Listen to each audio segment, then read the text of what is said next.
रही है। कुछ दूसरे मजहब के लोग उन दोनों की वार्तालाप को कहते हुए पाखंडी बता रहे हैं उन लोगों को। मैं हरदासी संप्रदाय का एक छोटा सा सेवक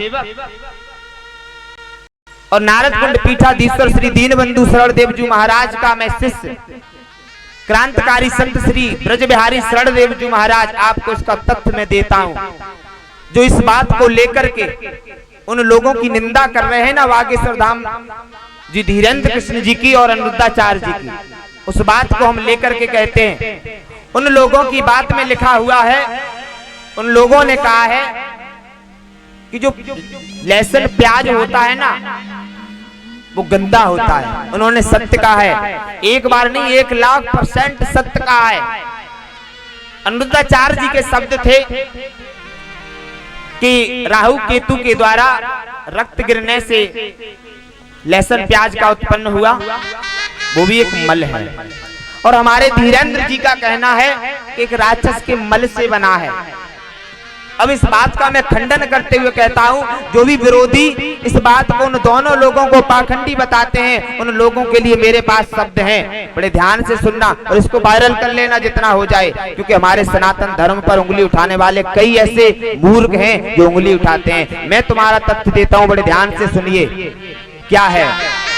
मानव शरीर में 10 दरवाजे होते हैं। सुनना, मानव शरीर में 10 दरवाजे होते हैं और 10 में से मल निकलता है मेरे प्यारे। कौन कौन से? 2 कान हो गए, 2 आंख हो गई, 2 नश्वर हो गए, एक मुंह हो गया, एक नाभि हो गई, एक मूत्राशय, एक मलाशय। ये आपके 10 द्वार हैं और 10 द्वारों में से मल निकलता है। नाक में से भी मल निकलता है, मुंह में से भी मल निकलता है, मुंह से भी मल निकलता है मेरे प्यारे, क्योंकि इनमें सभी से मल निकलता है। कान से भी मल निकलता है, नाभि से भी मल निकलता है। मल का अर्थ यह नहीं होता है कि वही जो आप समझ रहे हैं, मल का अर्थ होता है गंदगी। तो इसका मतलब जब अब उस टॉपिक पर आते हैं जो अनिरुद्धाचार्य जी ने कहा था। अनिरुद्धाचार्य जी ने कहा था कि अगर जब समुद्र मंथन हो रहा था तो जैसे ही राहु केतु वहां बैठ गया जाके, एक ही नाम है, एक ही इंसान, एक ही राक्षस का नाम है राहु केतु, वो जाकर के बैठ जाता है और बैठने के बाद जैसे ही वहां जल का पान करता है तो चंद्रदेव कहते हैं अरे ये तो राहु केतु है। तो श्री हरि मोहिनी अवतार में उसका सिर धड़ से अलग कर देते हैं। तो वो हल्का सा उस अमृत का कण पी चुका था तो उसके मुख से रक्त निकला और उस रक्त में वो अमृत की बूंद मिली हुई थी मेरे प्यारे। वो जाकर के धरातल पर गिरी, क्योंकि राक्षसी मुख से निकला हुआ है, वो मल है। मुंह से निकलने वाली पुनः गंदगी अगर मुंह में डाल रहे हैं वो गंदगी नहीं, मुंह से जो निकलती है, जो बाहर निकले, समझ रहे हैं ना, जो हमारे इन 10 दरवाजों से बाहर निकले वो मल होता है मेरे प्यारे।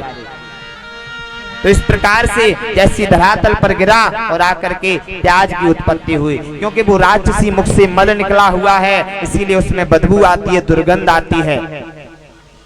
धरती के अंदर आलू भी होता है, उसके अंदर नहीं बदबू आती है। चुकंदर भी होता है, क्या उसके अंदर आती है? नहीं आती है। लेकिन वो राक्षसी मल से बना हुआ है मेरे प्यारे। जो हमारे धीरेन्द्र कृष्ण जी ने, जो बागेश्वर धाम वाले, उन्होंने कहा था कि ये राक्षसी मल से बना है। इस बात का मैं सिद्ध करके दिया कि हाँ ये मल से बना हुआ है। तो मेरे प्यारे सनातन प्रेमियों, इसको त्याग देना चाहिए, इसको त्याग देना चाहिए। तो ये हकीकत है, इसको कट करके डाल देना। बोले बांके बिहारी लाल की जय। श्याम